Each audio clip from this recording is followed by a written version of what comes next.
Hello, and welcome to the MCU panel discussion and review. Of course, this time it's going to be Thor Ragnarok, and we have Callum with us here for this one. All right. And Adam may be joining us at some point if he decides to, but he hasn't seen our messages, so we'll just wait and see. Maybe he'll spontaneously turn up. That'd be interesting. Patreon.com/Genesis of Androzani if you'd like to contribute to the channel. We have certain tiers that grant you access to things like exclusive access to certain videos, early access, as well as requesting videos for us to do if you join the master tier. Twitter.com/Genesis of Androzani. Oh no, I got that wrong. Twitter.com/G Androzani if you'd like to get in contact with us. Send us a message. If you would like to be on one of these discussions, we're running out of discussions to have, but you can still, get on it because there's still, a few opportunities left. Please, thank you. And if you know me personally, message me on Facebook. Okay. I'll let you go first, obviously, because you're the guest. Yeah. All right. Give your initial thoughts on Thor Ragnarok. Right. Wow. What a complete turnaround from Thor: Dark World. This film is rewatching it is and comparing it to like Dark World is such a nice delight in comparison. Thor Ragnarok is so fun, it's so colourful, it's so entertaining, and it's just so much more rewarding to watch than something like Dark World, or even for me the first Thor film. This film takes Thor as we know him and doesn't completely change him, but makes him into an extremely fun character. Taika Waititi did a fantastic job with this film, taking it over and basically making it fun for everybody to watch, everybody watching the film and making the film as well. I just feel like this film, while it's a very simple plot, and the villain is quite simple as well. I just think the highlights of this film are with Thor and the characters around him, and the comedy in this film is off the charts for me. I think this film is bloody great. I think it's probably one of my favorite MCU films. Maybe I think it's definitely one of my favorite solo MCU films, and I love the characters, especially Thor and Loki, which seems to be the consistent thing with all these Thor films of how good their relationship is. This film especially, so I think this film is really, really good. It's fun and it's entertaining, and it makes me laugh every time I watch it. So, yeah. You seem to be in the majority because I've heard like this is one of those films that a lot of people have talked about. Like because obviously a lot of the MCU is I hadn't seen most of the films before this marathon. And people were pretty under wraps about it, but this was one of those films that people just couldn't help but talk about. They didn't spoil it, thankfully. They didn't spoil details. But this is one of those. This is one of the most, I think, one of the most talked about Marvel films, especially in New Zealand, obviously. Yeah. However, this is where I get a bit controversial. I think this film is at best decent, but I think it borders on average. Ooh. And I think the reason why is because I don't like most of the comedy. Right.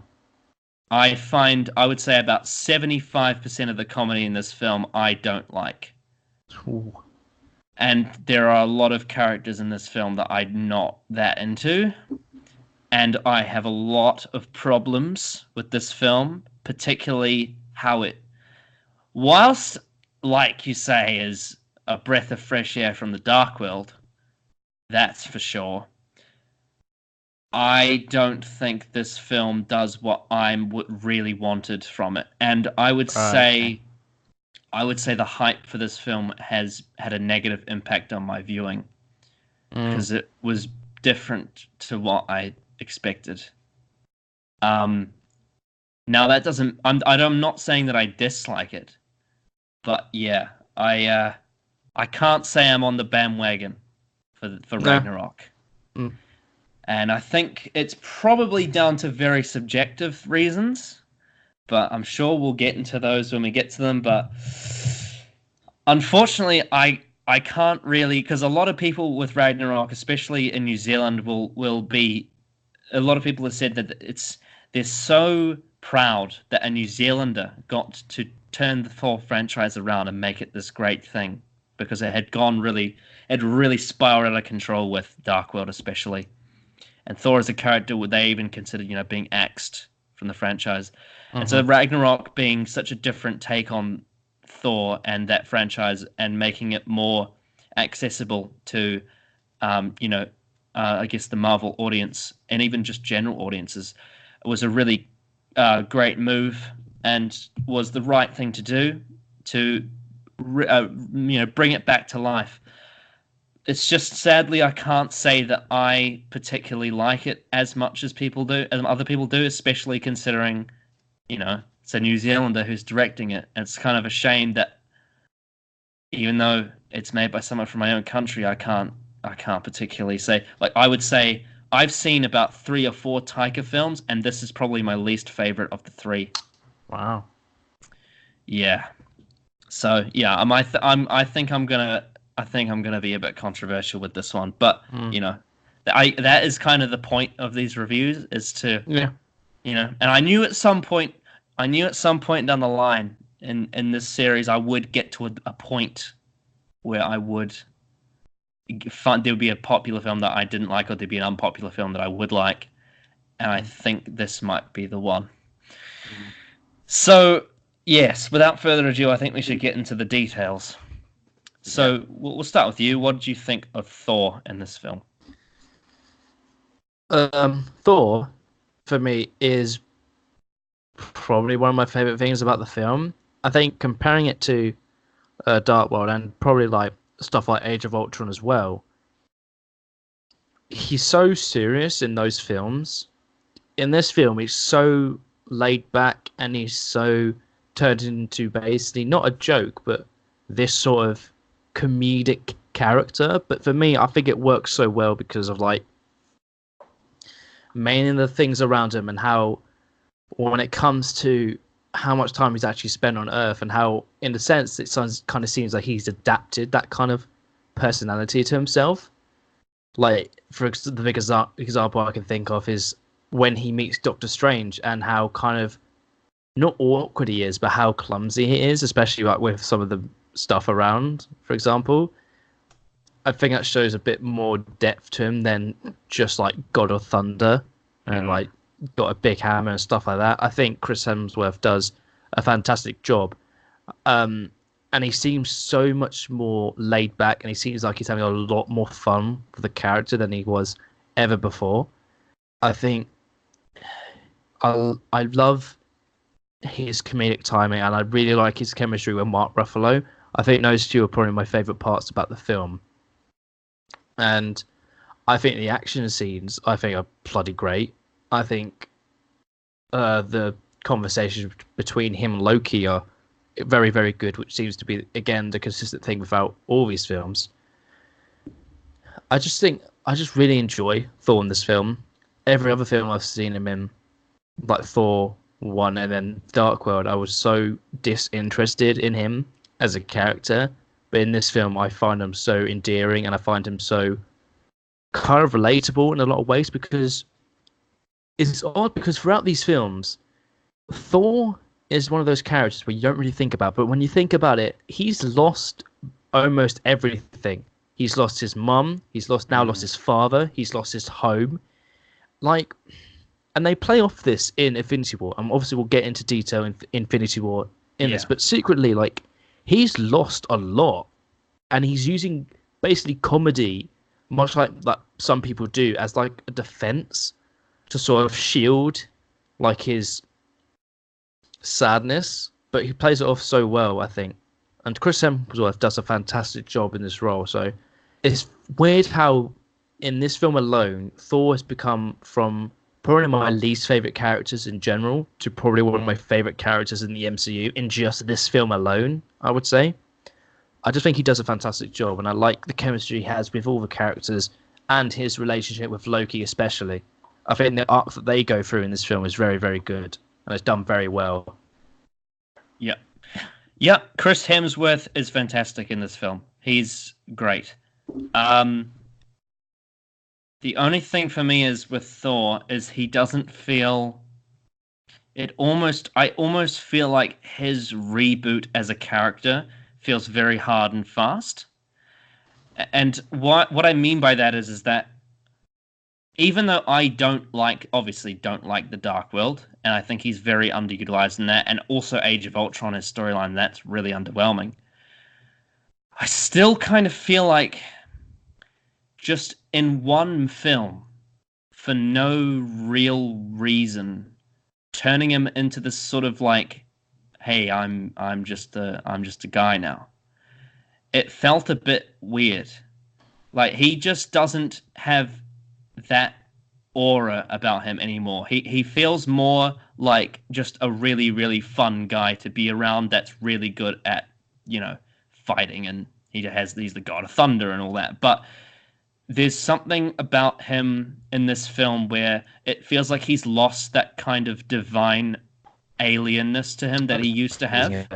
And that was something that I really liked about him in the first Thor and in Avengers. But that being said, he is enjoyable at the same time. Like even though he does lose that part of his character, he does gain a different side. It's hard for me because it's like I do enjoy him in this film a lot, and he is really funny and he's really likable. But I just feel like he just doesn't feel like the Thor I knew. It's almost like he's a completely different character now. It's like the whole God of Thunder thing is now not really who he is. He just feels so different. And I'm not 100% sure how I feel about it because again, like I said, what they've changed him to become is a very, very likable character, very fun and very easy to, watch. And it's hard because it's like, yes, I get that what Dark World did to his character was really bad, but it's just there's just parts about his character that I wish they hadn't removed, and I don't know. It's weird because there was parts of him from the original Thor that I really liked that just aren't there anymore, and he just kind of feels like a he feels like a bro, if that makes sense. I think I kind of disagree, mainly because I think for me, it's because of I would say Avengers and Age of Ultron. Because the argument I would say for that is that he's surrounded by characters like who are obviously from Earth, but like for example, Tony Stark is quite a comedic character and very sarcastic. So the way I sort of interpret it is that because he spent quite a long time on Earth and also away from Asgard as well, he sort of like has grown as a person and sort of adapted himself to that way, and he sort of learned from other people. That's the way I interpret it. Yeah. But I still feel the same sort of person in there as well. He's heroic. He's still like what he's learned from the first Thor film is to care for others. I still feel that in this film. I guess so. It's just it's not just with Thor. I guess my sort of main gripe, or one of my main gripes, is that I feel like they're trying to make him too much like an Earth superhero. And this franchise, this Thor franchise, it's like symbolically they are removing all of the Asgard from it, and it's starting to feel like it blends in with the other MCU films. And the one thing that I really liked about the Thor franchise going in is how different it was, and how it was so alien and so strange. And these are gods that are among the clouds, and we don't know much about them. Whereas here, it just sort of feels like it feels like they're written like they could be Earth characters. I don't agree with that, mainly because I feel like this film, while it's not like the sort of alien that Asgard sort of has, I feel like it's a different kind of alien. Because I feel like this film is very, very weird.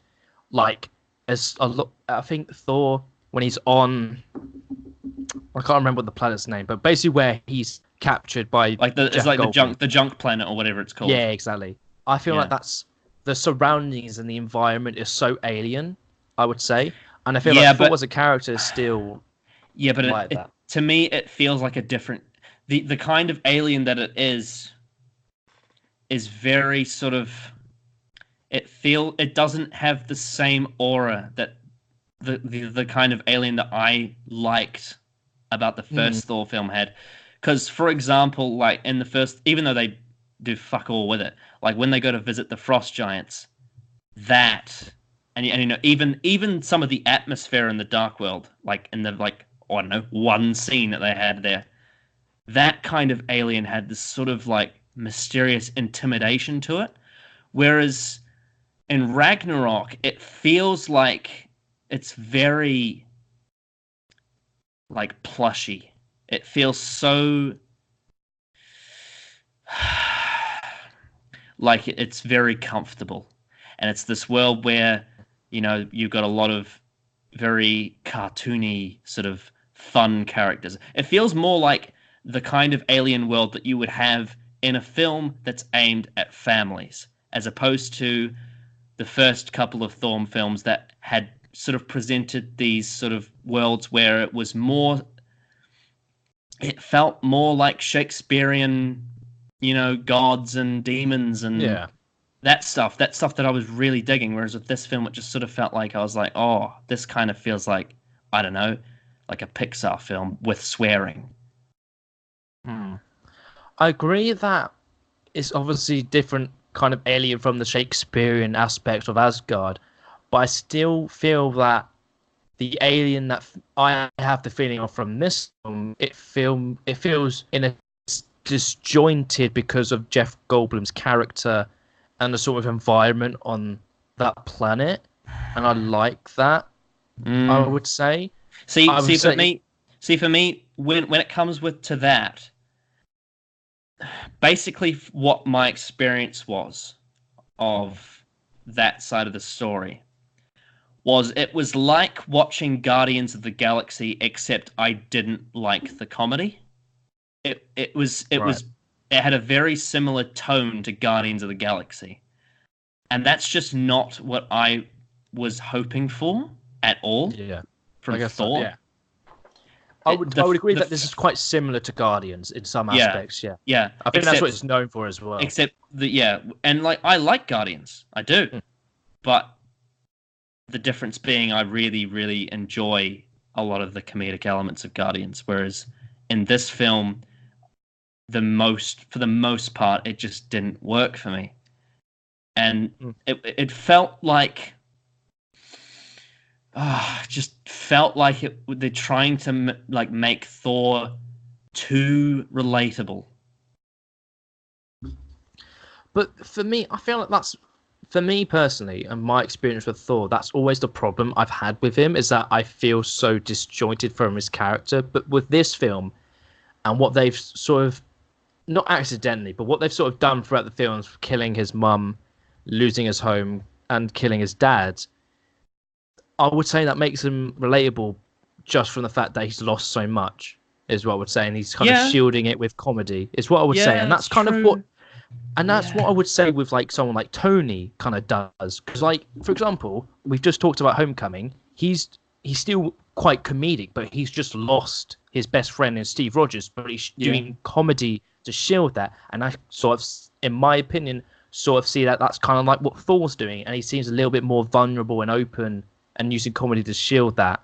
Mm. So that's my argument for that, and I don't feel like it's so out there. I still feel the same sort of aspects to Thor they had in the first two Thor films, but I just feel like he's a lot more relatable and he's a better character for it for me in this film. Mm. And I would say going forward as well, because a lot of the reasons why I like Thor a lot in Infinity War is what this film sort of starts him out as for me. Yeah, he's definitely more likable and like accessible. Yeah, I'd say that. that's what I would say. But that almost was not what I wanted. I don't know. What Yeah, I'm trying to say it is depends that on what you want from the character. I'm not saying that I didn't like him because I did. It's just I was a bit like a small part of me was upset by the fact that we didn't get more. Like basically, the problem is in the first two Thor movies, there were things that were teased that I wanted to see more of that they didn't give me. Yeah. And now that that's changed, I'm never going to get it. Yeah. So it just felt like a massive cock tease, and then now it's different, and it's like, well, my ideal Thor film is never going to happen now. Yeah. But I think that's the fault of like the studio, like Marvel, because those two films, especially Dark World, were really, really bad. They were handled really, really bad. So in a sense, they kind of ruined that. And I feel like they had to sort of change it, because if this film was similar to that, I think also people wouldn't be that interested in the film itself. But also think Thor as a character couldn't go much further than it was already. That's the argument I would say for that. I guess from a studio point of view, that does make sense. Making him more like the more popular Marvel film superheroes, and making the film more colorful and accessible and less alien does make sense from a studio point of view, and it definitely worked from a business point. Like, because Ragnarok is one of the most popular films in the franchise. It's just personally, I really liked how different he was to the others, and it's just so I'm just so like upset that I never got like the Thor film I wanted.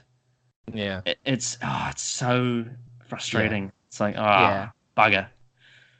But I feel like that's the studio's fault for mishandling that, because if they handled the films well, then we could have gotten something like that. But just for me personally, I enjoy this character of Thor more than in both Thor 1 and Dark World. Yeah, fair enough, I guess. Just for me. Yeah. But I do get what you're saying. And I definitely feel like there was no... They definitely were very upfront about it. Like, they cut his hair and they made him more comedic and less alien. And they destroyed his hammer. Yeah, destroyed his hammer. Like, that stuff was definitely... There was no hiding behind it. They were, like, very clear. Like, we're changing Thor, whether you like it or not. Yeah. That's what I'm saying. I feel like for me, I think that's done for the greater good, I would say, going forward.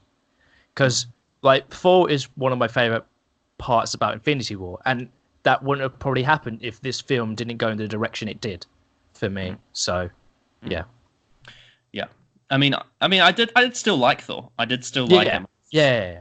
There's just that one part of his character that they completely got rid of that I was a little bit like, oh, what a shame. But whatever. I guess it was for the greater good. Loki, yeah. So he wasn't actually in this film as much as I thought he would be. He's in it quite a bit. He apparently has less screen time in this film than he does in Dark World. Which surprised me. Yeah, I think he's on screen like a lot in Dark World, I would say. But I feel like in this film, his character is like, it seems like it's like, I guess in a sense it is changing, but I feel like they're really trying to develop in this film specifically the real complexity of Loki and Thor's relationship between each other. Like, for example, the scene where they're in the elevator and they're discussing that once upon a time, Thor fought the world of Loki, but at the end of the day, that Loki is who he is and Thor is who he is. But then Loki sort of realizes where Thor is coming from, and in a sense changes his ways at the end of the film and comes to rescue Thor. Yeah. I definitely thought Loki's contribution to this film was really nice. Like the fact that he's so much like, to see him in a role where he's still kind of conniving, but he's really like coming to respect Thor. Yeah. And that was that was nice to see, like the fact that these characters don't have this sort of air of arrogance about them anymore. Like, because Thor used to have that, like a very big chip on his shoulder, and so did Loki. And like now, Thor's kind of more laid back, and Loki, in the same way, is sort of trying to just be his brother again. It's like they're leaving Asgard behind and starting their own new sort of thing. And that does tie in really well to the themes of this film, I think, the way Loki's characterized. Yeah. I think, and probably what I think the point where he sort of begins that is when the scene where Odin dies, basically. I think I really enjoyed that scene a lot. It's probably one of my favorite little scenes in the whole film, but it's like comparing it to the rest of the film, it's quite different from the rest. I love like the sort of setting. I love the score, the music that's played over that scene. I think it's bloody great and so underrated. Yeah, I mean, I guess we'll include Odin in this part of the review. Yeah, exactly. I think I absolutely love the Odin scenes. They're just so great. And again, Anthony Hopkins, like in the first Thor, is so good. Yeah, like that scene where like he's talking about like how he was under Loki's spell, but when he finally broke of it, it was like impressed. And it was like, I can't remember who he says in the line, but he says that someone would be proud of Loki, and I like that kind of scene. Like, and throughout that scene, Odin's like, "I love you, my sons," and stuff like that. And you can see this look on, and Tom Hiddleston does a great job with that scene. You can see on Loki's face like how, like, in a sense, he realizes how proud Odin is of him, even after all his conniving schemes. I just really impressed with Tom Hiddleston in that performance, but I'm always impressed with him. But I love the way he sort of plays Loki in that scene, where he sort of realizes that even though he's not his bloodborn, he's still like his son in a sense, and he's still incredibly proud of Loki. So, and I love the way that Loki's played and there's that moment where his sort of arc sort of goes throughout the film, and this sort of moment where after the elevator scene and when they do get help, which is I think it's a really funny scene for me, he then in a sense betrays Thor, but he says like it's not personal, but obviously then Thor catches him off guard and shocks him, and Thor has this conversation with him. It's like Loki just wants to stay the same, and it's like that's the point where Loki's like realizing that even after everything he's like learned, he's still trying to do the same kind of things, and that's this moment where it's like, oh, I keep doing the same things, but it's not like working, so I should probably stop doing this kind of thing. And this conversation with Thor that makes him realize that. So yeah, I love the arc that Loki does go on in this film. Yeah, and also, I mean, I did say before that I would probably about 75% of the comedy of this film I wasn't a big fan of, but I would say with Loki I was on board with that. Like he was really funny, really funny in this film. One of my favorite little bits is when Thor arrives on Asgard, and he says like hello to Loki, who's pretended to be Odin, and then Odin, who's played by Loki, is like, oh shit. It's like that's a nice little bit because it's like Odin saying oh shit, but you wouldn't assume but that. Also the fact that Anthony Hopkins was doing an impression of Loki pretending to be Odin, like that was so good. It's so meta as well. Yeah. Oh, like it's just like Loki again is like funny in this film as he is in most of the films, I would say, even though he's not a comedy character apart from probably this film. He's still very funny in the scenes that they give him a little bit of comedy. Yeah. And Tom Hiddleston pulls off really well. I would say the one exception is probably the first Thor. He's not really a comedic character in that. He's more sort of just... No, yeah, I would agree. But that's more sort of building up his story in a way. And it's a very emotional film for him, like finding out his true past and whatnot. But then from basically Avengers onwards, he's very entertaining. And the best part about... like one of the best parts of all the films he's in from then on. Yeah, I would agree. Except for, I guess, Infinity War, because he's barely in it. But that doesn't really count. It's more. But I feel like now, because we've we've watched all the films that Loki's in. I feel like when we watch Infinity War again, that moment will feel more impactful because, especially this film as well, because of the arc that both Thor and Loki have gone on. That scene is going to be more impactful, I would say. Yeah, so I'm looking forward to watching that again. I also think the the scene where Thanos kills Gamora is going to feel pretty Oh heavy. yeah, Because I've just watched the Guardians film, so I actually know her personality now. You know what she's gone through as well. So Yeah. And it's just like, fuck. I was emotional about that, having not seen the Guardians films when I watched Infinity War, so it's probably going to even be more intense. Yeah. But yeah, no, we'll get onto that when we get to it.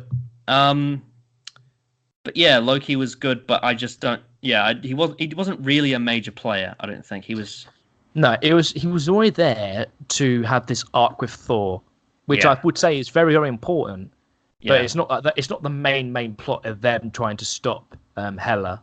Yeah. So, but I still think that's one of my favorite parts of the film.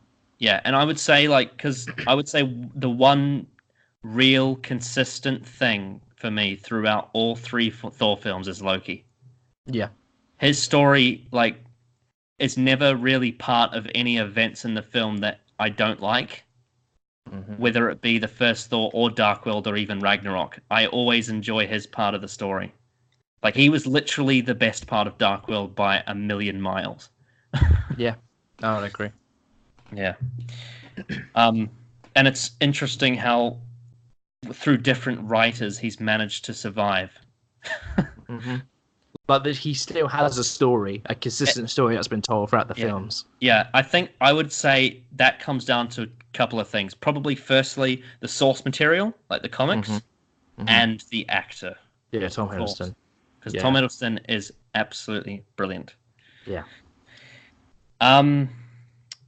Okay, now we're going to move on to probably my favorite part of this film. That is Bruce Banner, aka Hulk.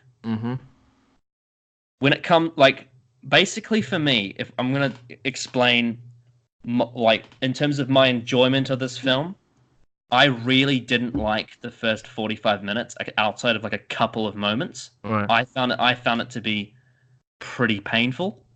But as soon as Hulk turns up, I suddenly got really, really happy. And from that point on, because his presence was in the film, it was always enjoyable whenever he was around. Yeah. And I think not just Hulk, but Bruce Banner as well. They're both characters are so fun in this film. I love how Hulk is just so his interactions with Thor and Valkyrie. He's just such a fun character on screen. And he says these very short sentences, 2 or 3 words, but they're all really, really funny. Yeah, when he throws a part of his bed at the door, and he's like, "Stay, please." Thor is quite a funny character. Not Thor. Hulk is quite a funny character in this film. When he's Hulk. Yeah. Especially his conversations with Thor. Yeah. He's shouting, "You're a bad friend." And I love the fight he has with Thor. Oh, it's so good. In the pit. The fact that he does to Thor what he did to Loki in Avengers. And then Loki's like, that's how it feels. That's one of my favorite parts of the film. So good. When Hulk gets revealed, and then you look at it, goes to Loki, and he's like, "I have to get off this planet." Yeah, and Thor's just Thor's so delighted that Hulk's there. Yeah. He's like, "Oh, it's my friend from work." Yeah, and then it cuts to Loki, and he's just stone faced, looking at him. And that fight scene is so good. Action wise, it's great. But one of my favorite parts about that scene is when Hulk gets knocked down and Thor's walking to him and he's like, "Hey, big guy, sun's getting real low." And I think it plays the same music from Age of Ultron in that same scene. And he's like, "Sun's getting real low." He's playing Black Widow. Yeah, exactly. And then Hulk just smashes him like he did with Loki in the exact same way. And then Loki's like, "Yes, that's how it feels." It's so funny. It's so good. Yeah, and then the scene where when and the fact that when they get on that little ship, and Thor's just worked out how to start it up, and that was a joke from Dark World where he was just pushing all the buttons "Loki, I'm trying to start this ship, I'm pushing all the buttons, or maybe you shouldn't push them so hard." "I'm not pushing them hard." And then in this film he actually figures out how to fly these things, and then Hulk just walks in and breaks everything. Yeah. And then and then Black Widow comes up on the monitor, and then he gets all emotional and turns into Bruce Banner. Yeah, and then of course And then he's like, Thor, you got a haircut. It looks nice. It's like, and then he's talking about Sokovia, and then Thor's like, that was 2 years ago. The show's like we haven't seen him since Age of Ultron, and that was like 2 years ago in terms of movie time and time when it was released. And now Mark Ruffalo is just he's so fun. Like, I love how he dresses up as Tony Stark as disguise, and he's trying to act like Tony Stark in some ways as well. Like, it's just so funny. Yeah, and it's like this. Tony wears his pants so tight. Yeah, like, I would say I do think Hulk's character does seem tacked onto this film, but in the most enjoyable way. Like, if Hulk wasn't in this film, I probably wouldn't be a big fan, to be honest. Like, he is one of the things that really makes this film a fun experience. I would agree. I would agree that he's a fun experience in this film, and he's very fun, and he's good in the action scenes. Like when Bruce when he jumps out of the ship onto the bridge, and he just falls on the bridge. He doesn't turn into Hulk because we all expect him to, and he just plants face first on it. It's just like such a great thing, and then he turns into the Hulk. I fucking love when he walks out of the hot tub naked. Yeah, and Thor's like, it's in my brain now. Yeah, that's so good. That's pretty funny. Luke. And then it's like when he's in the hot tub and he's explaining how he got, he's like, and just into the water. It's just like Hulk is such a fun character, surprisingly, even though he's like an action character. But and it's like his character in Ragnarok feels nothing like the character from Edward Norton's Hulk. Like, nothing at all. They're two completely different characters. Yeah. It's like the character development for Hulk is really strange, because Hulk isn't really a character, but he sort of is, like, a little bit. Because he's not like Hulk, the actual big green guy is not a complex character at all. But the fact that he kind of has like a small development over the films is really interesting. Yeah, he's like, I get so angry. Thor like raging fire. Thor like smoldering fire. And like scientifically, it kind of doesn't make any sense because he doesn't seem angry at all. But I guess like it doesn't really matter because like he's just there like to be a fun part of the film. Yeah, exactly. Like I think they explain it like when Bruce comes back, he's like, it always felt like that. Me and Hulk had like one hand on the wheel, but like, and then he says like, Hulk took over and he had the keys to the car and I was in the trunk. Like they sort of explain it like, and that's sort of the setup for the films. Like Bruce thinks like if he turns into the Hulk again, he's going to be the Hulk forever. So it seems like it's sort of developed like. Because like Bruce said in Avengers, like he's always angry, so he's always feel like he can control it. But this feels like when one's in control, they seem like they have a handle on the thing where they are that person. So that's what it seems like now. Yeah, and I also would say, considering the tone that this film was going for, Hulk was a good choice. Yeah, I think Hulk is surprisingly one of the it's also parts of the film. And it's also good that they put them together in this film instead of trying to cram them into Civil War. Mm-hmm. Yeah, because like Civil War was already great as it was. You didn't need to have them in it as well. No. So that putting them together in this film was a good call, I think. Yeah. So now we move on to, I guess you could say, the main villain of this film, and that's Thor and Loki's sister, Hela. Or is it Hela? I don't know how to say her name. So I'm obviously not familiar with the comics. Is this a real thing? I'd assume so, because I haven't read the comics either, but I'd assume this is a real thing. I mean, to be fair, her characterization and like the look of her character does seem like it would be a legitimate like adaptation. It doesn't seem like something they just came up with on the fly. Like it looks like it's a very creative, visual, like her character, like with the like headpiece and stuff. Like, I mean, if they did come up with it, like props to them. I think I doubt it. Her design is really cool. Yeah, like if you notice when you look at like the antlers and stuff, they're constantly like slowly moving. Like if you look at them properly, that they're not stationary. They're like slowly like moving a little bit. Yeah. So it's a nice design. Yeah. So what I would say about her character is I do think that Cate Blanchett brings across her like icy persona. Mhm. But unfortunately, I don't really connect with her character that much. No, I would say She's she's for me. She's one of the downer points of the film for me. yeah, I the whole Asgard storyline in this film, just like the other Thor films, is like the weakest part of it. I mean, in terms of like the story, it's just not. They just don't do anything with it, and I think it's because they wanted to mainly focus on like the Thor and Hulk like buddy cop thing Hmm. with like Loki and stuff. And I don't know.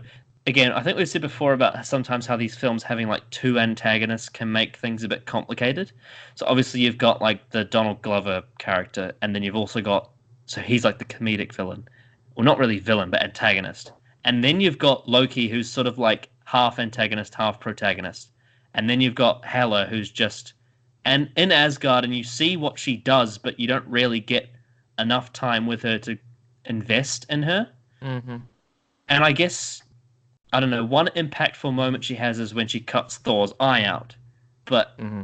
still, it's like there just isn't enough build up for me to get invested in her. Yeah, it's very weird. Like her sort of like motivation is that she wants to rule the nine realms, or then I think she says she wants to rule everything, which is fine. And she has this sort of thing where she explains like to Thor, especially like, where do you think Odin got all of his like fortune from? We invaded everything, and she's annoyed that she sort of was locked away because Odin wanted to sort of be like a peaceful god and like sort of ruler and stuff. Mm. So she has that, but and her motivations is that's basically it. And I get what they're trying to do, but it just like the whole thing is like her power comes from Asgard. Like the more time she's on Asgard, the more powerful she is. It's very odd. Uh, I don't know. I wouldn't say she's like the worst villain in the world because they at least give her like a little bit of something as to why she's like the way she is. But other than that, there's not much else. Are Like, are people pissed that the actual Ragnarok from the comics wasn't the villain? I don't know. Like I'm like, is it like another Mandarin situation? I don't think so because I haven't heard anybody that doesn't like this film. Everyone that I've listened to who talk about this film or people who have seen this film are very positive on it. So I don't think it's the same as Iron Man 3 in that sense of the villain. Okay. I just think Okay. people just don't like how she's like most MCU villains. She's kind of generic in a sense of her motivations. Yeah. So Yeah, I definitely would agree with that. I'm interested to hear what you think of this character, Valkyrie. right. I like her. I think comparing her to other side characters in the MCU, I would say she's more for me. She's more fun. Just comparing her to the others, I think she has a. At first, she's obviously kind of an ass, but she has a decent reasoning for it. Like obviously, because Hela killed all of the other Valkyries, and she is annoyed that basically Asgard became basically like a family squabble, and that's kind of evident of the first two Thor films, so that makes sense. And I think her character is like her chemistry with Thor, I do like, and how she's kind of just like not always on edge, but she's kind of just like very much like she's an alcoholic, kind of violent person. So comparing her to other side characters, I think she's better than most, but I can understand why someone would kind of be annoyed by her a lot. Mm-hmm. But I feel I like was. yeah, I was gonna assume you were gonna say something like that. Yeah. But I would say that she does go through an arc, and that at the end of the film she becomes a bit more understanding, and she becomes a lot more easy to talk to or stuff like that. But just for me, I was never annoyed by her in the film. I enjoyed the scene she was in with Thor. I like the how she has this sort of thing with Banner where they're constantly like, I feel like I know you, and they have that sort of band kind of thing between them, which I enjoyed. And then they have this payoff of Bruce becoming Hulk, and then she realizes that. So I wasn't annoyed by her at any point. I like her as a character, but I can understand why some people wouldn't like her character, because I think it's the same thing with like your complaints with Rocket in Volume 2. Yeah, that's a good point. Where That's a she's good kind of an comparison. arse. That's a good comparison because she's not the worst thing about this film at all, but I just don't care. Like, she's got this whole like sort of tough girl gimmick going on with like the alcoholic thing, and then she's like a fighter, and she has this sort of story. Okay, so Hela killed all the Valkyries and all that, and that's sad, but again, it's like I just don't like her. I just don't care. Like I honestly just like, if this film didn't have her in it, like, it wouldn't change anything for me. She was just in terms of enjoyment, yeah. She was just there. Yeah, I understand. I understand what you're saying. I think in terms of if she wasn't in the film, nothing much would change. I just think that I just find her fun, and I think, like I said, comparing her to other like side characters that I like her, like for example, the Warriors 3, I'd say she's much better than them because she's actually got a personality. She's got a decent like character comparing her to them. Yeah, well, I mean, the Warriors 3 was shit. Yeah, they literally get killed off in this film like nothing. Like, they strip back everything from the first two Thor films. The Warriors 3, the hair, the hammer. Yeah, see, that's, for me, that was one of the problems I had going into this film. Is it just felt like, I understand why no one except me has a problem with this, because no one liked the first Thor films. But it just felt like this film just didn't give a shit about the previous Thor films. It was just like, oh yeah, that's all a joke. Jane dumped me. Oh yeah, well, that doesn't matter. All the stuff that happened in the previous Thor films, fuck it. Who cares? Move on. All the stuff like there was no respect at all. There was no respect for anything that had come before. It's just like, we're gonna start again, and like, we have to connect it to the other films for it to make sense, but we're not going to do it a good job of it. We're just going to be like, make it a joke, because it's like, I think it was like, there was a scene where Thor and Loki were standing outside that like retirement home that was like burned down or something. And it's just like, it just felt like this film was like, here's Thor 1 and 2. Let's put it in this burning mess and just get rid of it. And it just felt like, it's like the film was symbolically looking at like the previous Thor films and saying like, piss off. We're the new brand. And I don't know, it felt like it was just really, really immature, like the way they handled it. And in a way, like, even though I understand it because the first two Thor films weren't successful, I get it. I get why they did it. I just don't like when franchises shit all over the past just because, they want to fit in with like what the public says about it. It just didn't feel very consistent. Do you understand where I'm coming from here? I do understand where you're coming from. I don't like necessarily agree, because I fucking hate Dark World with a fucking passion. So like, I'm okay with them sort of brushing that to the side. I know, making a joke out of it, but I do understand what you're saying, and I understand because you like the aspects that could have happened, and like you've said before, with Thor and Asgard as a whole. It just felt like it was bullying those films, and I felt a bit bad for the people that worked on those films. I'm like, they probably spent a lot of their, and it's like their like dream job being a director or an actor or a writer or whatever.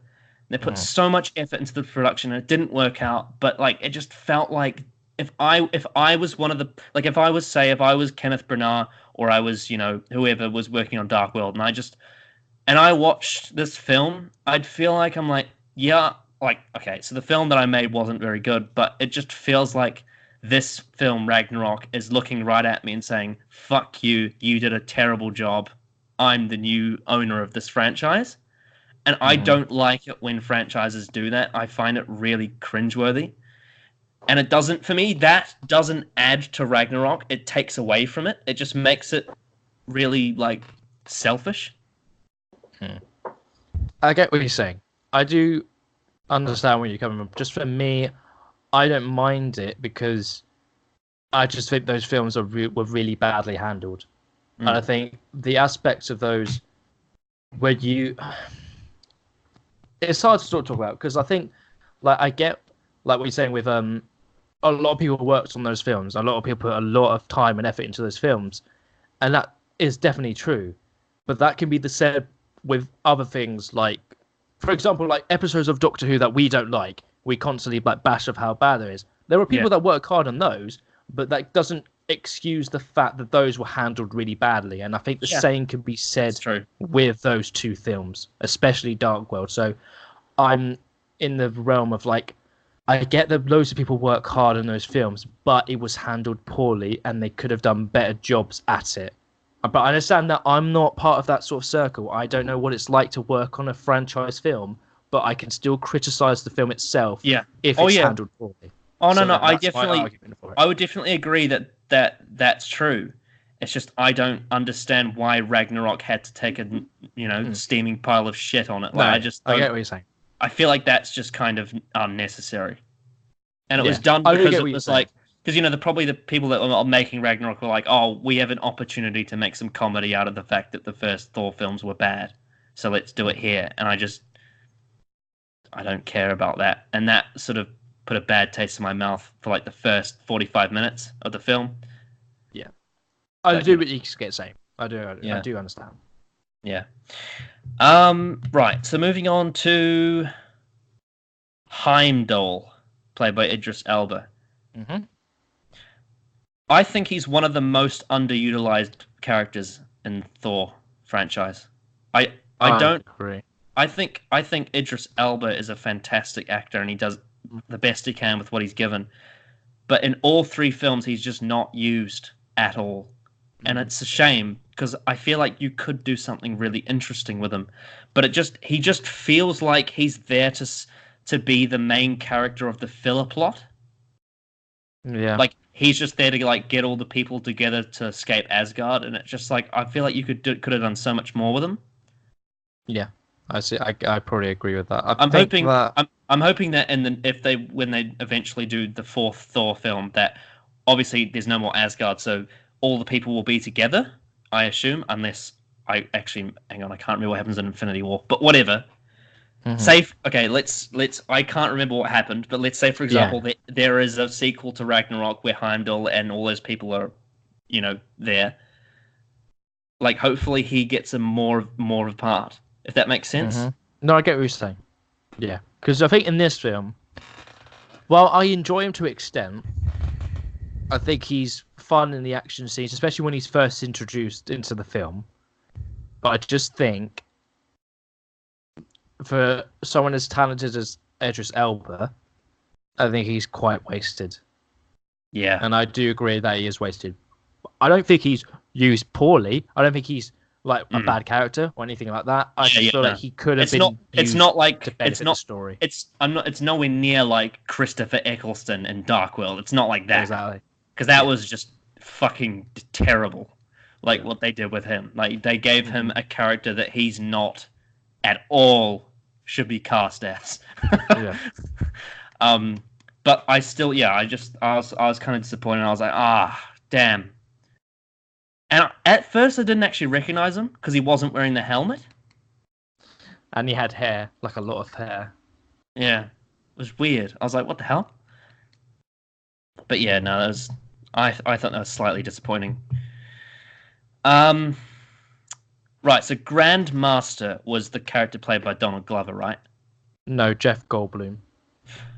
Oh, sorry. Yeah, you think of because we just talked about Homecoming, so you've got Donald Glover on your mind. Sorry, I'm getting my wires crossed. Jeff Goldblum played Grandmaster, and he was the sort of antagonist to the first half of the film, right?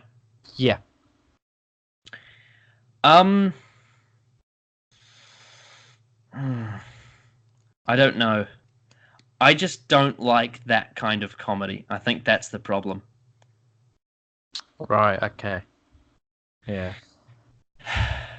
For me, I really like Jeff Goldblum's performance in this film, mainly because it feels like he's just playing himself. I just get that feeling, and I do like that kind of thing. Like he's like on the surface, the way he sort of plays it is like he makes it seem like he isn't a bad person, but you can tell he is in the way he acts. That is true. Yeah, that's what I like about him. He has little things that I really like throughout the film. He does, like for example, when Valkyrie like touches his cheek, and he's sort of like, oh, that's nice, and stuff like that. Like those little small things I really like. His little thing where he's like, when he kills someone with the melt stick, as they call it, which I think is quite funny. He says, "I pardon you," and the guy's like, "Oh, thank you," and he's like, "I pardon you from life," and he just melts him, and it's like slow and it's like agonizing for the person. Right.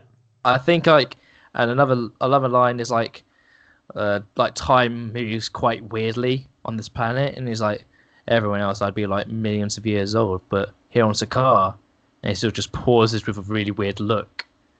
Like, I enjoy that kind of comedy because it's just kind of just silly, and I don't mind that kind of stuff.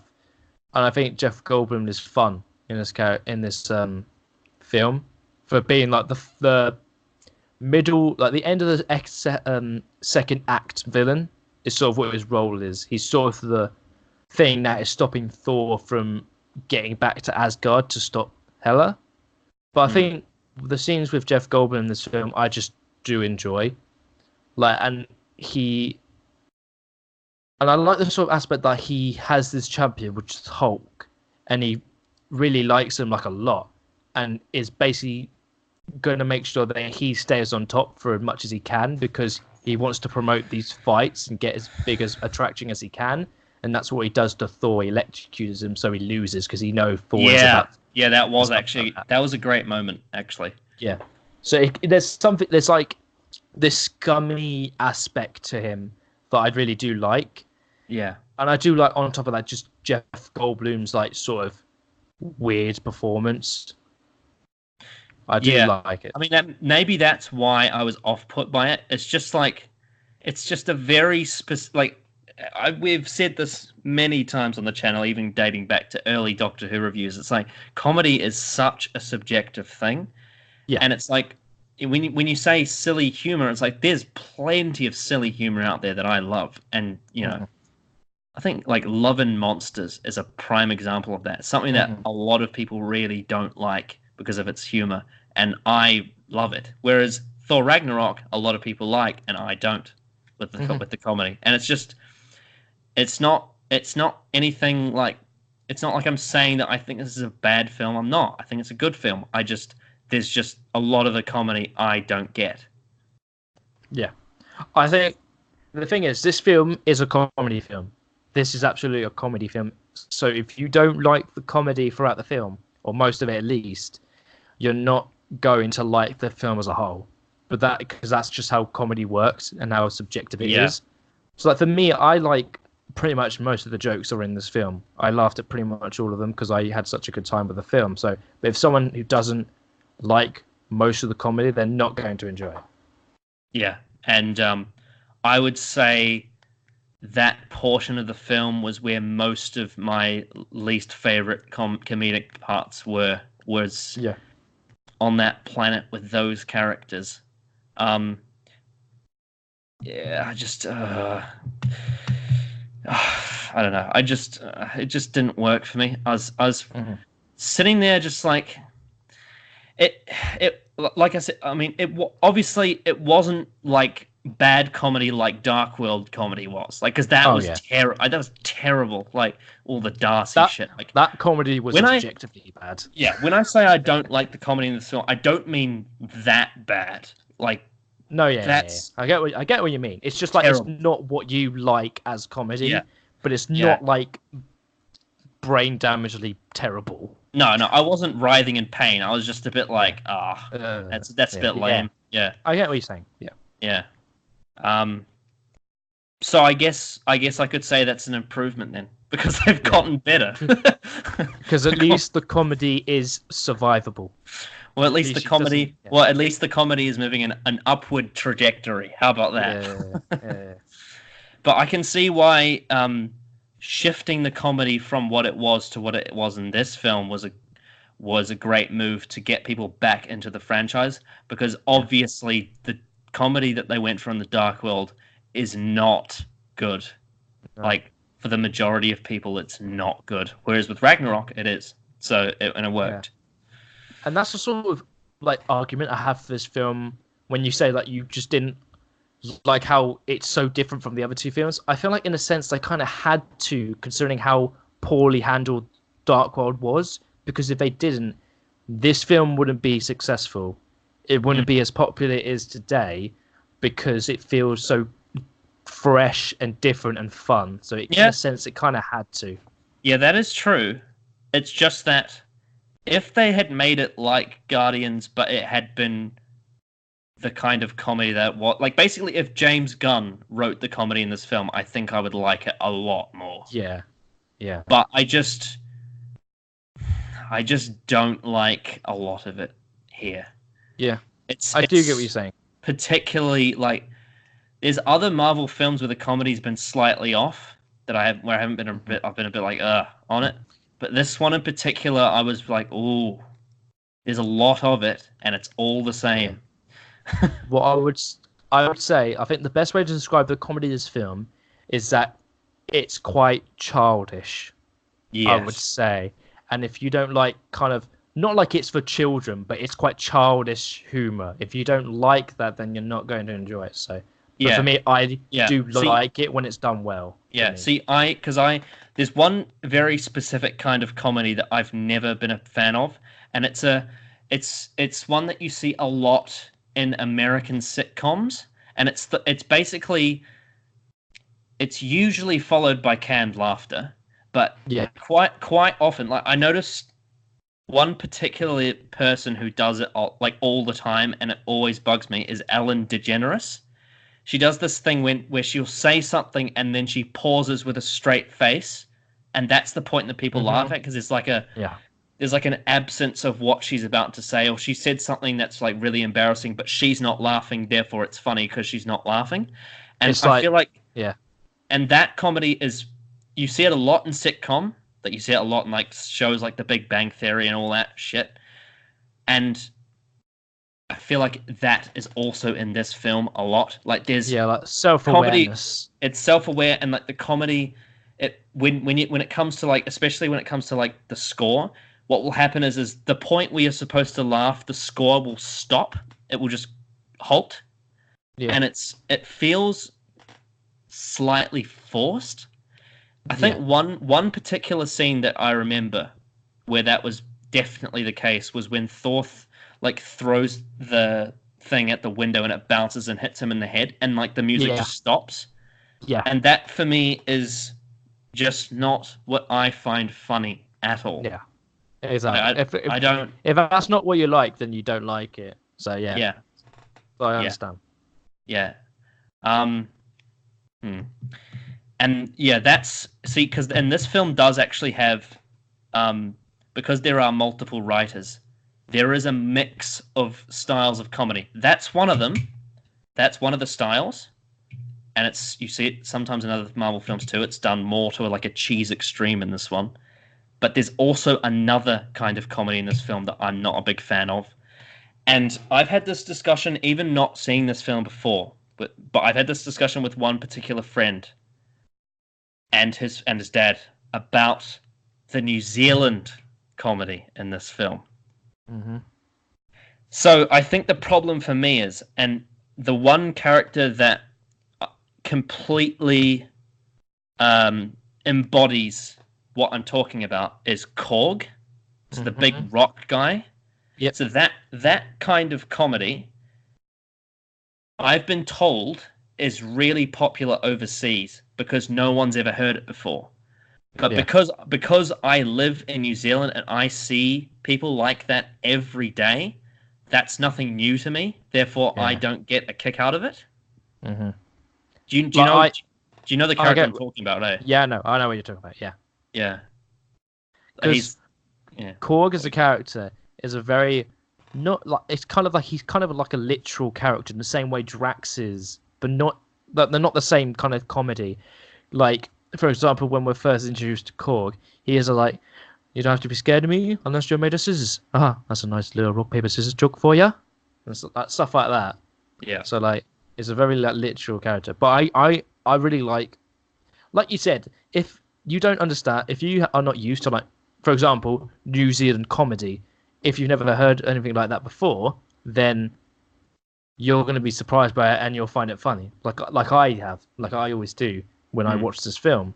But like, if like for example, like for British humor, I get like British humor, and I find it funny, but some people here might not find it funny. But if British humor is overseas, and someone who's never heard something like that before, they might find it funny, like extremely funny. More so if it was just a regular joke. So that's an example. Like I adore Mr. Bean, and that's British humor. Mm-hmm. So there you go. Whereas just like literally every single ad on TV over here is just that, like that character, and I'm so sick of seeing it at this point. Like it's just like, hey, bitch, I killed him. Sorry, no, I didn't.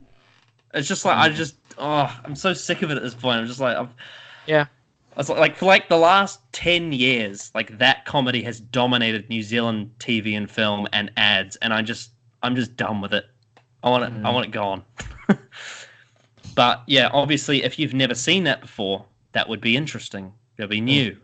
So that's why I like it, because it's very different comedy from what I'm used to. Yeah. But yeah, so basically what I'm trying to say is that I didn't like Korg, and he was my least favorite part of the whole film. I thought he was so weird. It was weird to hear Taika Waititi's voice in a Marvel film. Mm-hmm. Didn't feel... It took me... Basically what I'm trying to say is it took me out of the story whenever it happened, because it just felt like I was walking down the street in real life, listening to someone talk. I wasn't in the middle of a Thor movie. I get what you mean. Especially considering that Thor is supposed to be like a Shakespearean thing, and this is literally the polar opposite of Shakespeare. It's like it's literally laughing at him because he's, simple. I don't know.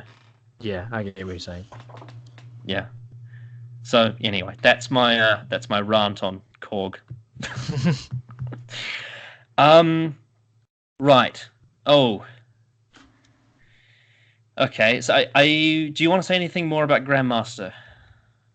No, not for me. I think he's just a fun antagonist in this film, and the sort of like another scene I really like is when his assistant says like slaves, and he doesn't like the word slaves, and then she's like, "All right, the prisoners with jobs," and stuff like that, and he's like, "Oh, I like that better," and stuff like that. I like that kind of stuff. He's just a fun antagonist for the film, right. I think. Okay. As far as I'm aware, this is another comedic character, Scourge.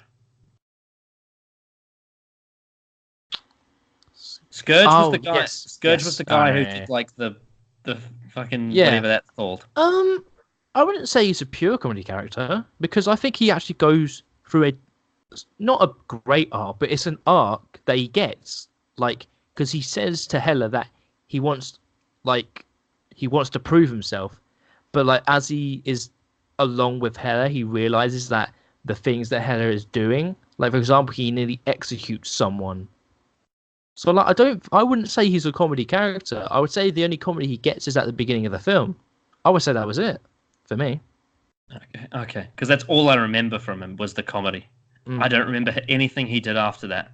Yeah, but I think the comedy's just at the start, beginning. But for me, I like, he's not a great character, but I think he's interesting to an extent, because he talks about how he wants basically recognition, basically. Right. And Hela has this sort of thing, like, talking about how they had an executioner to, like, execute their vision and stuff like that. But then realizes what Hela's vision is, and that's just to kill and rule, basically. And he realizes that. And then at the end of the film, he defies her, but then gets killed. So, yeah. So I wouldn't say he's a comedy character. So was he just kind of like Hela's sidekick in a way? It's Hela's sidekick who realizes what he's doing is wrong, and then Right. defies it. So I found him interesting, but I understand if some people aren't interested in his character because he doesn't really do much else. But Yeah. for what he did, I enjoyed. So Right.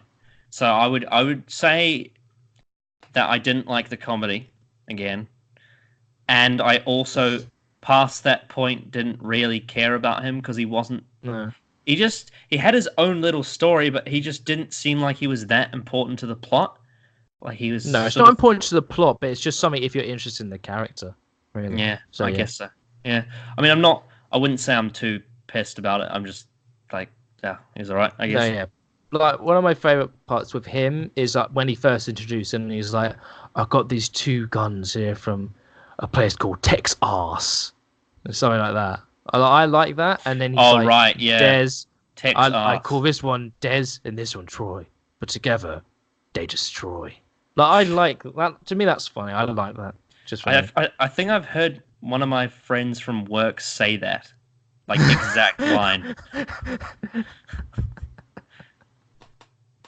But I forgot that he said something like Tex arse, not saying Texas properly. He says Tex Yeah, arse. I yeah, forgot he said that, and I actually laughed out loud when I yeah. heard that again. Is it So is it fair of me to say that this some of this film feels like a parody of Asgard as opposed to Asgard itself? I think that's fair, but it's it's whether you find that to be a positive thing or a negative thing.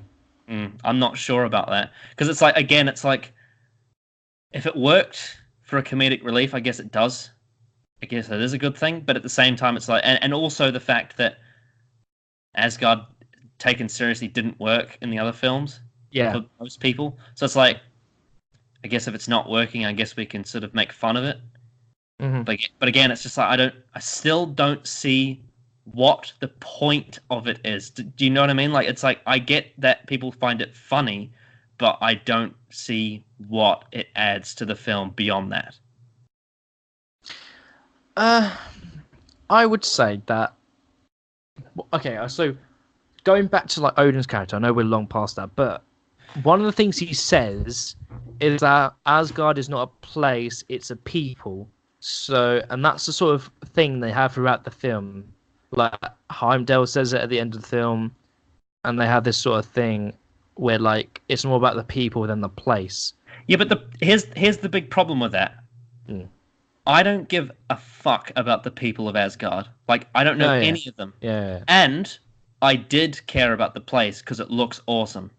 yeah. So it's like you're saying to me, so the thing that you liked doesn't matter, but the thing that you don't care about does matter. Mm. So it's like I get from like a character perspective from their point of view, it makes sense. But in terms of my investment in the franchise, it just like basically they're like this thing that you found interesting doesn't matter, and this thing that you don't care about that's what Asgard is. Yeah, I And get it's what like, you mean. well, if they develop that in the next films, I guess that's a good thing. But Maybe, yeah. in terms of this film specifically, it was like, okay, Yeah. I do agree. He was like, you don't know any other Asgardians at all, so yeah, it's. I would understand if someone wouldn't care about that, and I do feel that it's not like a big part of the film, but it's just something that I picked up on right, because Thor is always like he doesn't want to rule Asgard. That's the thing he said in Dark World, but he wants to protect them. So yeah, but that's what I took from it. It's not like great, but I got that was one of the themes of the film. definitely felt like I got like similar vibes to like The Last Jedi. You know, when The Last Jedi was saying things like "Let the past die." Mm. I got very similar vibes to that, and I wouldn't say it made me angry. It didn't, because you know, like The Last Jedi made me angry. Like it didn't make me angry. I was like, oh, that's very similar. How they're just basically Yeah. saying Asgard is the people and not the place. Yeah, we're not going to win this by destroying what we hate, but saving what we love. Something like that. But I feel like in this film, it's done a lot better than I think that. I can't. I think comparing Rose Tico to Odin is not a contest at all. Oh no. Oh, Rose would win every time. Of course, Obviously, Rose yeah. wins every time. Yeah. God, Anthony Hopkins, that old fool. What was he talking about? Anyway, moving on. Yeah, so the Warriors. We can all agree that the Warriors 3 was shit, and they don't matter. Yeah. Doctor Also, the Strange. woman wasn't here at all. The Oh, woman yes, wasn't in the film at all. no, she wasn't in it. No. Yeah. Yeah. So Thor got dumped by both his girlfriends. Poor guy. Of all characters, it's like the most handsome one, and he gets dumped by. Maybe they both found out about each other, and that's why they dumped him. Well, they kind of did in Dark World. Oh well. But yeah, we had a cameo from Doctor Strange. Mm-hmm. That was funny. It was funny. I will say that. But I wanted to see more of it. Like I was so excited. I was like, "Oh, Thor and Doctor Strange!" Oh, it's over. Yeah, this is probably the best Doctor Strange film, probably. Well, I mean, I like him in Infinity War. Oh no, I mean like up at this point. Is what I'm saying. Oh right, yeah. Well, yeah. No, I prefer Doctor Strange in this than in Doctor Strange. Yeah, that's fair enough. Because he's kind of a dick. He's kind of a dick in Doctor Strange, isn't he? Like, I like Doctor Strange to an extent, but the problem I have with it, and going forward, he in this film and then in Infinity War, he seems like a different character. Mm. And that's the biggest problem I have with Doctor Strange, the film itself. It's like, it's setting up that he's a massive arsehole like Tony Stark, but he doesn't... I think you mentioned this in the review, in the 10-minute review, that he doesn't... His plot isn't based around him being a dick. That's the thing. He just is one. Exactly, but for some reason he learns his lesson. He's less of a dick in this film and Infinity War. But he learns not to be a dick by reading books. Mm-hmm. Yeah. But even in the film itself, he's a dick because he steals books. So yeah, like he doesn't. There's no character growth. It's just he just learns how to be Doctor Strange, and then he stops being a dick. It doesn't make sense. It's weird. But you know, that was a funny moment when like Loki wanted to kill him, and then Doctor Strange like swooped the time thing onto him. That was funny. Yeah, when Loki falls and he's like, "I have been falling for 30 minutes." Well, I found that really funny. Yeah. Oh, Tom Hiddleston's just great with comedy. Oh yeah, he's brilliant. Yeah. Any other side characters we want to discuss?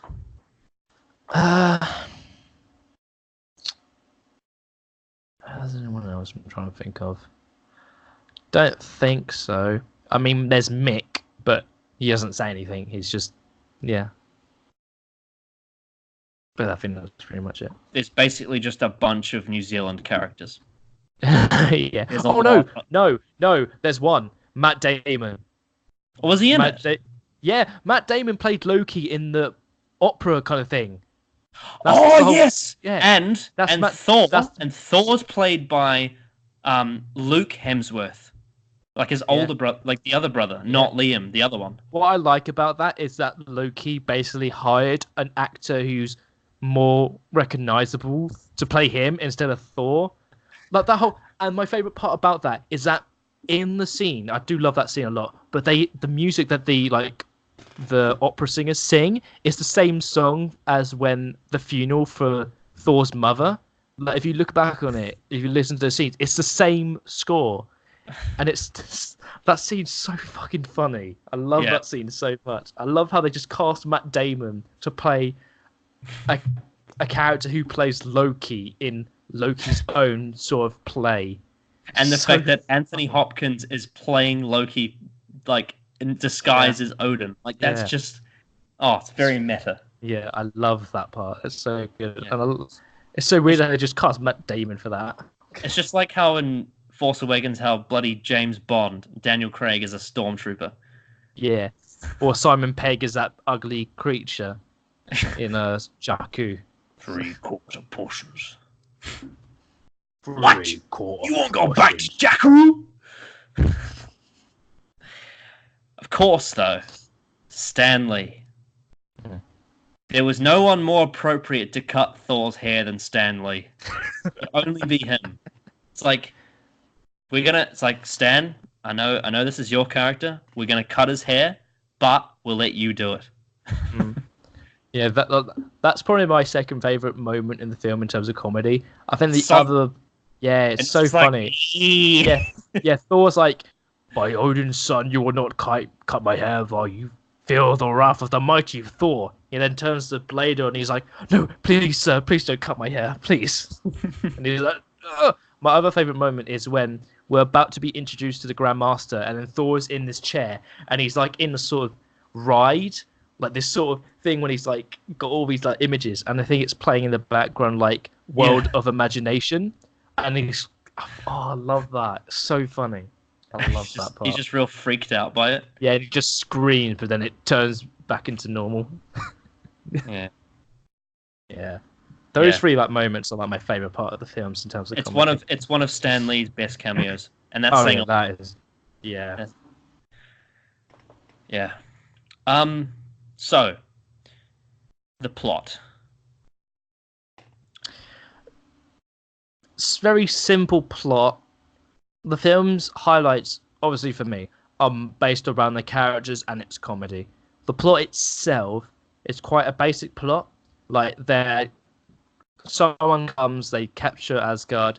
Now they need to get back to Asgard to save Asgard, and that's basically it. So I think based on that, I think it's obvious why I feel like this film is like bordering on average, because the plot is very basic and I didn't enjoy the comedy that much. So it's like there's not a lot for me to latch onto when it comes to this film, because of that there's a lack of complexity to the plot, apart from obviously the character stuff between like Thor and Odin and Loki. That stuff's great. And obviously I wasn't big on the comedy, so it's like, you know, I was struggling to find my bit, if that makes sense. Yeah, I get what you're saying. Yeah, but yeah, I would agree. The plot was intentionally basic because they wanted to make it. I think that was intentional. They wanted to make it an accessible film that anyone could watch and enjoy. Yeah, I would say so. It's definitely by far the most watchable Thor film. In fact, it's one of the most watchable films in the entire franchise. I think that is definitely a massive compliment I can say. I had no struggles getting through it. There was no point where I was necessarily bored. It's just unfortunately I didn't enjoy some of the comedy. But yeah, the plot is structured intentionally so that someone who's watching, like someone could jump onto Ragnarok not having seen the first two Thors and get it. Yeah. And I think that was a smart move. Yeah, I would say so.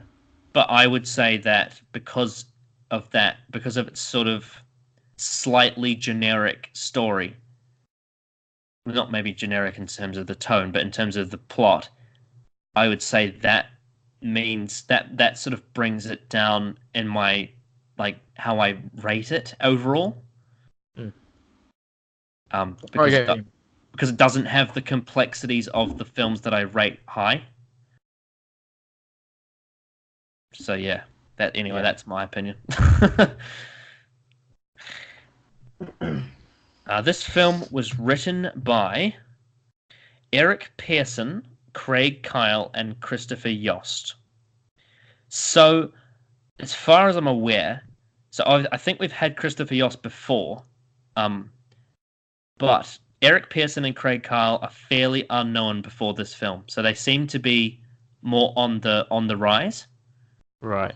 So I'd imagine that means, in terms of screenplay, there's a sort of fresh take on this film when it comes to the MCU. Yeah, I guess so. Yeah, would you say the way it's written feels new for a Marvel film, or fresh at least? I guess in a way, yes. Definitely for a Thor film, and for the MCU as a whole. At this point, maybe yes. I can see that. But I think the comedy is very much like most other films, quite subversive. Like it subverts my expectations in like comedy, especially like when Banner falls off the ship and onto the bridge, like stuff like that. That's kind of stuff like at this point you kind of expect there to be like that kind of comedy subversion kind of thing. Yeah. So maybe, but not in terms of the MCU as a whole, but probably just the Thor films, I would say. Yeah, that's true. But I definitely think the screenplay in this film would definitely felt like more of like a team aspect, especially because like we were talking about Civil War, how the screenplay was done by I think it was McFeely and one other writer, and that they were part of the team, but they weren't in charge. Yeah, because of course the man who was in charge was Taika Waititi, the director, and that was a very interesting choice. The fact that they went with a New Zealander for this film. I haven't researched much on why he was chosen. Do you know anything about that? Like how he managed to get this role? No, I have no idea how he. I do think it's a good thing because the whole thing. The one thing I could say that's quite similar to this is like Edgar Wright being hired as director for Ant-Man, but obviously he had to leave because of like conflict and kind of stuff. But with now this, it seems like now they're sort of like embracing like the sort of different kind of directors instead of like quite standard directors. And I feel like if the MCU is going forward is going to be successful, it needs to sort of branch out in terms of its style and direction, which I hope post Endgame they sort of do, that they try and make it different and have a different style to it. Because most of these films now, like, I think the complaint we're having with like the last couple of films is how some of them feel quite bland at times. Yeah, Doctor Strange especially.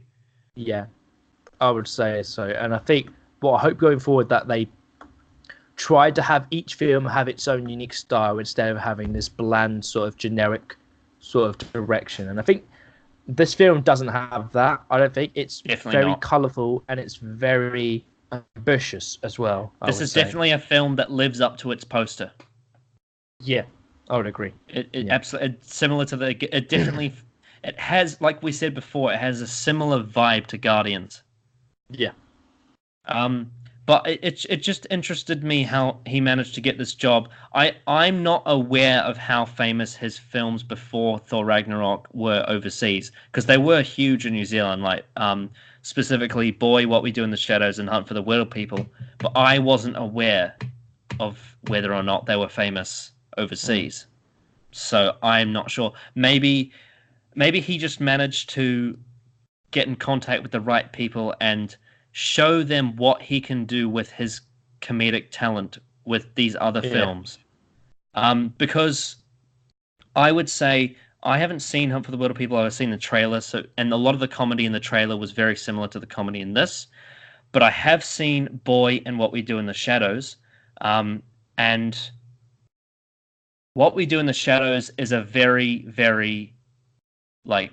It's a film about a bunch of vampires, but like living just in a New Zealand town, just like like just contemporary, and it's like very dry humor. And have you ever seen Flight of the Conchords? Don't think so.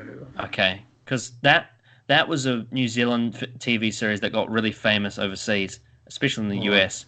But it's very similar to that kind of comedy where it's very much like these are vampires, but they're just like they're trying to adjust to living in just a normal town, and they've got like neighbors and stuff, and they keep dead people in their house, and it's that kind of subversive comedy. But I would say especially probably the most famous film from him before Ragnarok was a film called Boy, which was actually based on his childhood. Right. He based it on himself.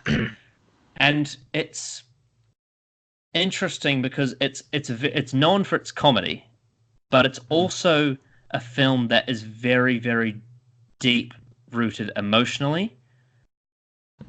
And I going into Ragnarok was hoping to see some of that in this film.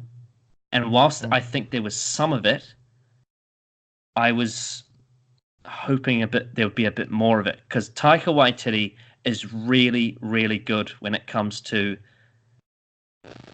like what Anthony and Adam were saying before about like broken families and just that kind of really bleakness between families, but still like, do you understand what I'm trying to say? Like telling a story within broken families, like he is actually really, really good at that stuff. I think that's one of his most underrated talents, is how he manages to, within a comedic film, bring across that kind of emotion. And that's what he did in the film Boy, and that really didn't happen in Ragnarok at all. Yeah. So I would say there was, in terms of my anticipation, I was a bit underwhelmed by this film in the sense that I was hoping there would be some of that. Right. Okay. But predominantly what he brought to the film from a creative standpoint felt more like just the comedy. Mm. And that in terms of that, I was a little bit off put. But I would say one thing he did really, really, really, really well was visualizing this film. It looks amazing. Everything, all like in terms of like transitions, in terms of locations, like Asgard and the other planet, it looks great. It's full of color. The CGI is fantastic. The monsters are well realized. The costumes are fantastic. It's a gorgeous film. Would you agree?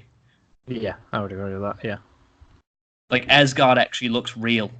That impressed me. And it's a shame that they got destroyed, because they finally nailed it. Because that was the thing about the first two Thors. I was like, this looks so cool, but it's so CGI. Whereas in this, they made it look completely real. And I was like, oh, now that's more like it. But now it's gone. Yeah. But yeah, what would you say about the direction of Thor Ragnarok? I would say it's really good. I think Taika Waititi does a really, really good job, especially with the set designs, the sort of direction, the transitions, the way it's shot. I think all of it is really, really, really good. And there's never a point where I feel like, much like Doctor Strange, and at some points like Homecoming is like quite bland. I don't think this film at any point feels bland. It feels like every shot has something going on with it, and every shot has a purpose as well. Yeah, so I think that's one thing that's very captivating about this film, is how it looks. It's so well shot. Yeah, I agree. Like not like visual storytelling, but also visual design. Yeah, visual design, like costumes, it's very good. Locations. And like lighting, even like the lighting is so nice. Yeah, I'd agree. Is there kind of an inconsistency in the fact that the Rainbow Bridge is now on water? It was on water before, wasn't it? I don't think it was in the first Thor.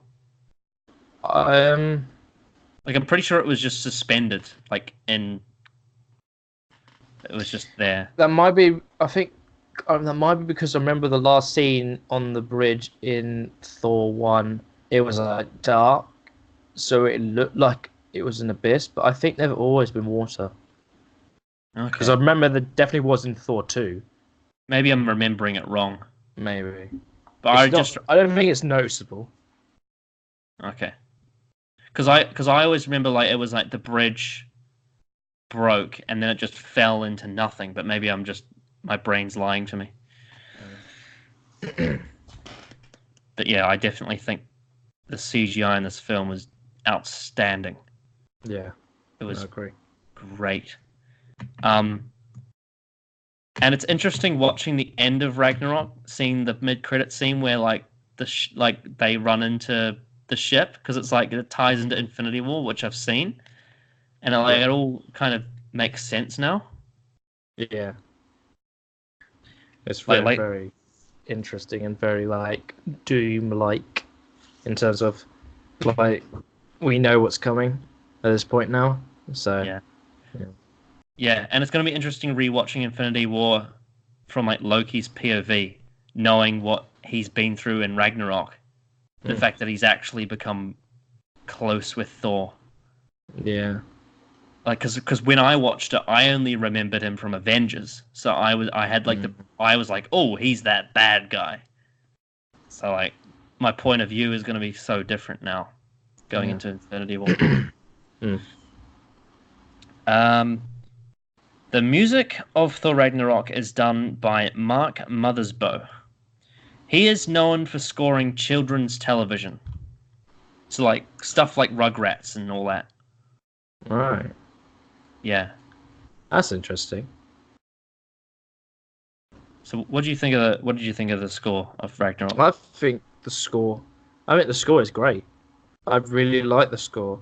I think we sort of now get like a theme with Thor, and it's most noticeable when you get the title card at the beginning, like the sort of like techno sort of sounding like theme, and I really really like it. And I think I love the score throughout the film, especially like I mentioned before when when Odin dies. I think the sort of kind of different kind of score to the rest of the film, I think it's really really nice and very impactful. But I think the score in general it suffices the film, and I think it's really well done. And I like how techno it looks and what it sounds. So I really really like the score. Yeah, it definitely feels different to the score from the other Thor films, I would say. Because the other Thor films were more sort of like Shakespearean old school sounds, whereas this definitely felt futuristic. Yeah, I would agree. It almost actually I feel like that may be what the change is that it's almost like it's going from the past to the future. Mm-hmm. Like in terms of its otherworldly tone. Yeah. And I guess that does make sense. Yeah. I think like the most famous bit of music in this film is like the song that's played at the beginning of the film and then in the final battle, when Thor uses the lightning to advantage and he actually becomes like what seemingly looks like a god.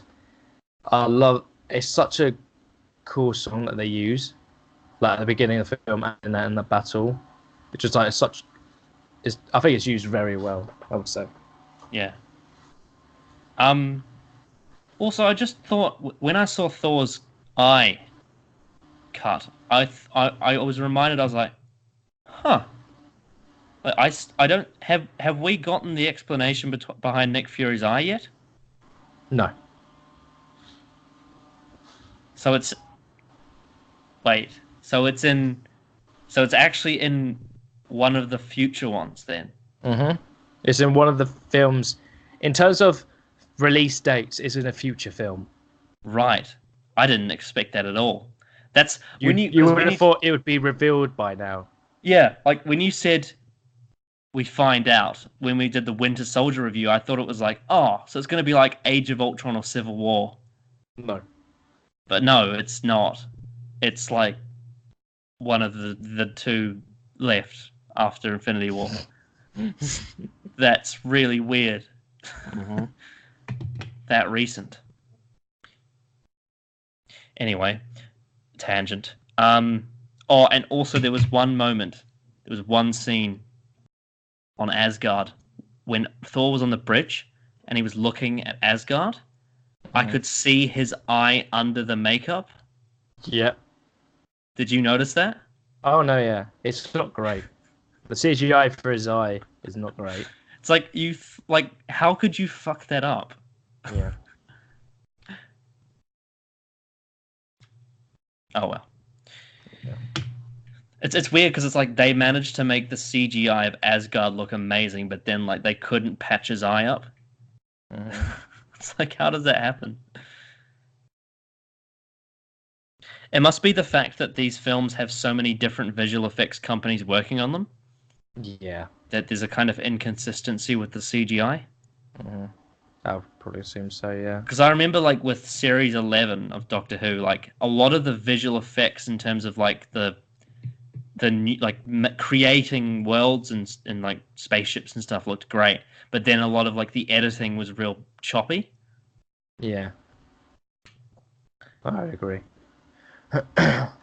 Anyway, anything else we want to say before we move on to the trivia? I think we've kind of mentioned everything we can. Okay.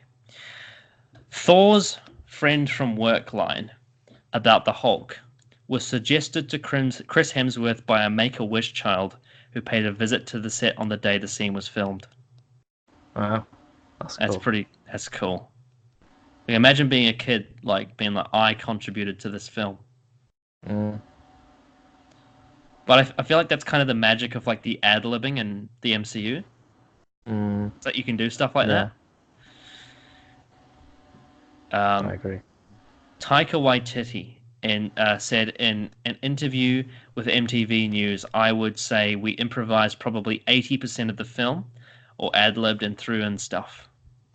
Hmm. 80%. Yeah. So the only thing that was probably set in stone is just the main plot. Just like, Yeah, oh, Hela comes back, and they need to get back to Asgard and fight her, and that's it. yeah. They probably outlined where they were going and what they were doing, but they didn't Mm, outline what they were going to say. yeah. That's crazy. I don't understand how like you can just get away with doing that. Well, they did because this film was very successful. Yeah, yeah. And I guess it's kind of cool that Marvel has done this because then it shows that you can be successful without making a strict plot Yeah. because it also allows actors to be themselves. Yeah. Exactly.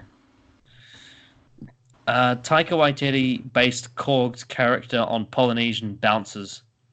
Um, are you aware with what a bouncer is? I'm not sure if it's a Yeah. word over there. Yeah. Okay. Oh no. Good. Yeah. It's about to. Yeah. Okay. Good. I'm not 100% sure if like the lingo is the same because like there's so many words that are different in different countries. Yeah. We wanted to change the idea of what a hulking guy made of rocks could be. He's huge and heavy, but with a light soul, and he's funny and friendly. Mm. So Anthony Hopkins had decided against returning as Odin, but upon reading the story, he changed his mind. Good. So that's very different from Dark World, where he said he literally only did it for the money. Yeah. Mm. It just goes to show like what a good script can do.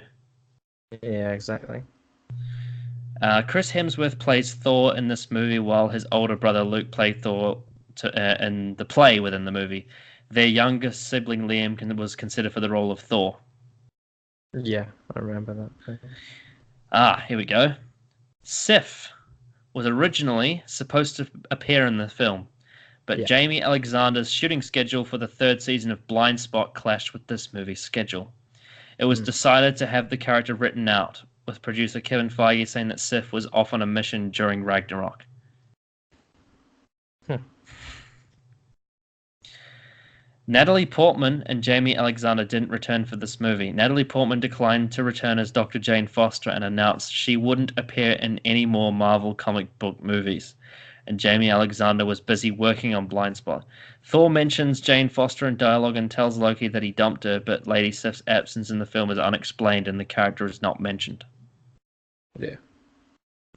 Kind of feel like Jane Foster would have dragged this film down, to be honest. Oh, she would have. Depends on how she was written, but I would assume, yeah. Yeah, I mean, I don't know. We can't know for sure, but like, Yeah. I just feel like to have any level of consistency would drag it down. It's like, Mm. you know, it's either going to be inconsistent or it's going to be shit. Yeah. Exactly. Yes, and that's my thoughts on Star Wars Episode 9. It's either going to be inconsistent or it's going to be shit. Anyway, moving on. The names of the various spaceships in this movie are a nod to Australia's Holden car mark. So if you're unaware of what that is, in Britain it's called Vauxhall. All right. So do you know, you obviously, are you familiar with Vauxhall? I think so, yeah. Yeah. So General Motors decided to have a different name for each part of the world. So Mm. in the US it's Chevrolet, Mhm. In Australia and New Zealand, it's Holden. In Britain, it's Vauxhall, and in Europe, it's Opel. Yeah. I don't know why, but the names of the various spaceships in this movie are a nod to Australia's Holden car mark. They are model names of various iconic models such as Commodore, Torona, Statesman, and Kingswood. If you thought Sir Anthony Hopkins' role as Odin in this movie seemed a bit small, there's a reason for that. His scenes were drastically changed after test audiences reacted poorly.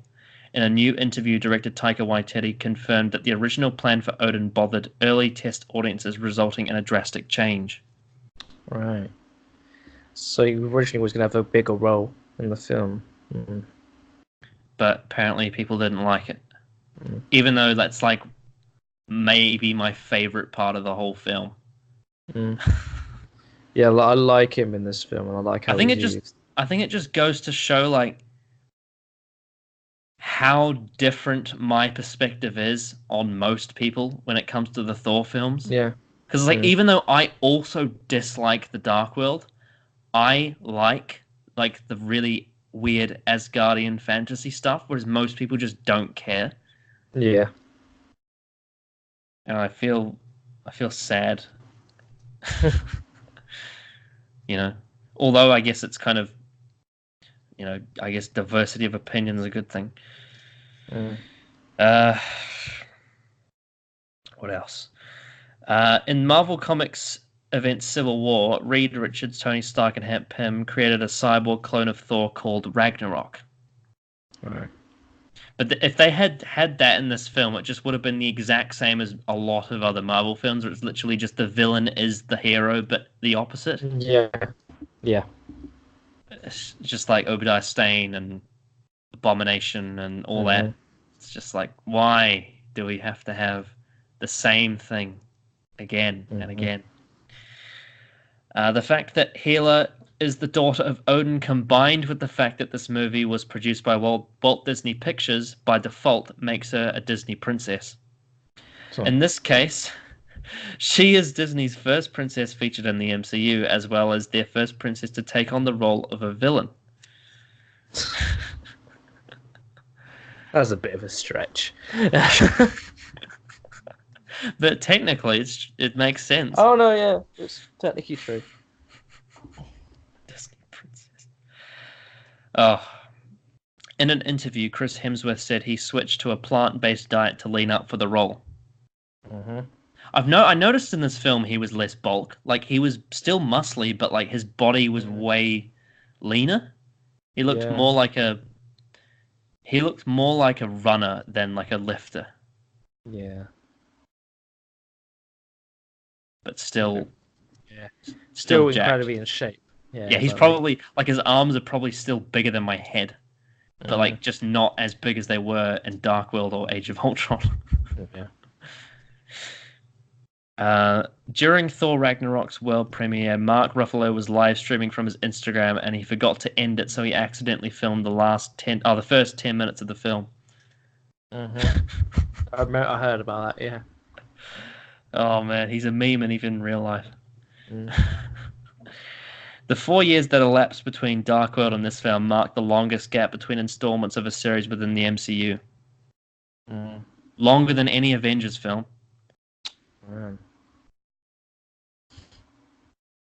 But it makes sense.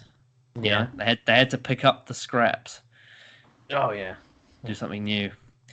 So, give your conclusion and rating out of 10 for Thor Ragnarok. Right, Thor Ragnarok, comparing it to Dark World, is a completely different story. It's fun, it's colourful, its characters are fun. Thor and Loki's relationship is extremely well done. Odin, I really, really like in this film and the way he's done, especially in his scene where he dies. I love that scene a lot. Visually, this film is really, really good. Villain and plot aren't massive, but for me, they don't detriment the film because I enjoy the comedy a lot. And Chris Hemsworth does a great job as he feels a lot more free to be fun and just do what he would like in a film like this. So I think this is a really, really good film and miles better than Thor: Dark World. So I'm going to give this film a 9 out of 10. Okay. So this film has a lot of things about it that I find to be underwhelming, considering how much hype I had going in. I think that one of the biggest problems with this film is how much hype I had, considering how many people said that it was like one of their favorites, and I feel like that kind of spoilt a bit of it for me. I shouldn't, it's unfortunately because I'm not watching them as they're coming out. It kind of that is a problem. But that being said, I did try to go into it with a blank slate. It is miles better than Thor: The Dark World. That's for sure. Thor: The Dark World was trash. And whilst I don't like how this film kind of just takes a shit all over it like the previous Thor films, I understand why it does, and I understand why they went for the different tone, and I understand how and why it's so popular. Unfortunately for me, a lot of the comedy didn't work, and there were a lot of aspects of the Thor franchise dropped that I enjoyed. I thought the villains were pretty all right. I thought the story overall felt very